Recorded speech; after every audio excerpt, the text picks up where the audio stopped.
Lord అందరికీ వందనాలు తెలియజేస్తున్నాను. ఈరోజు దేవుడు ఇచ్చినటువంటి వాగ్దానము మలాకి గ్రంథము 3వ అధ్యాయం 16వ వచనంలో వ్రాయబడినట్టుగా, యెహోవా యందు భయభక్తులు కలవారు ఒకరితో ఒకరు మాట్లాడుచుండగా ఆయన చెవియొగ్గి ఆలకించెను. దేవునికి మహిమ కలుగును గాక. ఆయన నీ దగ్గరకు వచ్చి చెవి పెట్టి దగ్గర పెట్టి ఆలకిస్తూ ఉంటాడంట. ఆయనకి ఎంతో ఇష్టమంట. ఒక ఇద్దరు బిడ్డలు కూర్చొని దేవుని మాటలు మాట్లాడుకుంటూ ఉంటే ఆయనకి ఎంతో సంతోషం. ఎందుకంటే వీరికి నేనేంటో అర్థమైంది, వీరు దేవుని నామాన్ని మహిమపరుస్తున్నారు, నా క్రియలు వీరు నిజంగా అర్థము చేసుకున్నారు, నా ప్రేమను అర్థం చేసుకున్నారని వారికి అర్థమవుతుందన్నమాట. దేవుడికి కూడా అర్థమవుతుంది. అందుకని దేవుడు అంట చెవియొగ్గి ఆలకిస్తాడనమాట.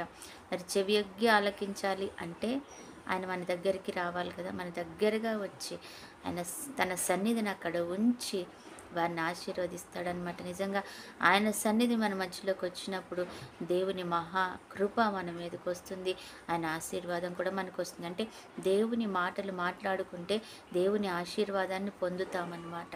నిజమే కదా. ఏ సినిమా కబుర్లో లేకపోతే లోకంలో ఉన్నటువంటి పలు వ్యర్థమైన లేకపోతే లోకపు మాటలు మాట్లాడుకుంటే దేవుడు రాడు, దేవుని సన్నిధి కూడా రాదు, మనకు ఆశీర్వాదం ఏమి కూడా రాదు.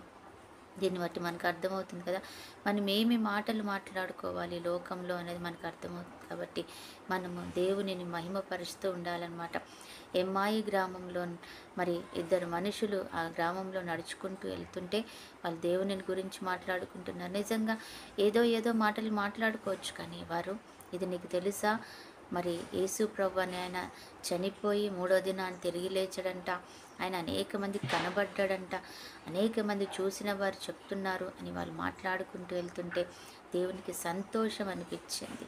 తెలియని ప్రజలు కూడా దేవునిని మహిమపరుస్తుండడం సంతోషం అనిపించి వారితో పాటు ఆయన నడుస్తున్నారు.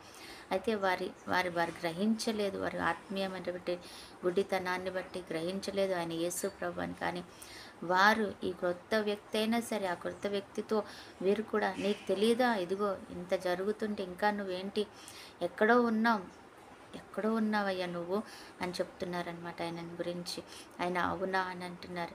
ఇంకా నీకు తెలీదా, లోకమంతా మాట్లాడుకుంటుంది ఈ విషయాన్ని, యేసు ప్రభు తిరిగి లేచారంట అని అంటూ వారు చెప్పారనమాట. ఆ రీతిగా వాళ్ళు దేవునితో నడుస్తూ వెళ్తున్నారు. ఎందుకు అంటే దేవుని మాటలు మాట్లాడుతుండడం వల్ల దేవుడు వారి మధ్యలోకి వచ్చాడనమాట. చక్కగా కూర్చొని వారు పిలుచుకొని, నువ్వు కూడా మాతోటి భోజనం చేద్దురా, ఇదిగో ఇంకా కొన్ని మాటలు విందు అన్నప్పుడు దేవుడు వారి లోపలికి వెళ్ళి అక్కడ వారి యొక్క ఆత్మీయ నేత్రాలు తెరవడము, వారు ఆయనని గ్రహించడము జరుగుతుంది. అప్పుడు వారు ఆశీర్వదించబడ్డారు కదా. ఈరోజు మనం కూడా ఎప్పుడు ఎక్కడ ఏ స్థితిలో మనం దేవుణ్ణి మహిమపరుస్తూ ఉంటామో, లేకపోతే ఎలాంటి సమయం మనకి ఆయనకి ఇస్తూ ఉంటామో అక్కడంతా మనం ఆశీర్వదించబడుతూ ఉంటామన్నమాట. కాబట్టి ఆయనకి ఎక్కువ విలువిద్దాం, దేవుని ఎక్కువ ఆశీర్వాదాన్ని మనం పొందుకుందాం. ఆమేన్. ప్రార్థన. పరిశుద్ధుడు అయిన దేవ, ప్రేమ కలిగిన తండ్రి, యేసయ్యా నీకు వందనాలు చెల్లించుకుంటున్నాం తండ్రి. మమ్మల్ని మిక్కిలిగా ప్రేమిస్తున్న గొప్ప దేవుడా స్తోత్రం చెల్లించుకుంటూ ఈరోజు నువ్వు మాకు ఇచ్చిన ఈ ధన్యతను బట్టి కూడా కృతజ్ఞతలు చెల్లించుచున్నాం తండ్రి. స్తోత్రాలు ప్రభా, నీకే వందనాలు.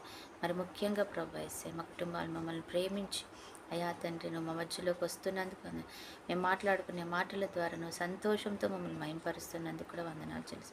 అటు కృపా ధన్యత మా అందరికీ ఇచ్చినందుకు కూడా వందనాలు.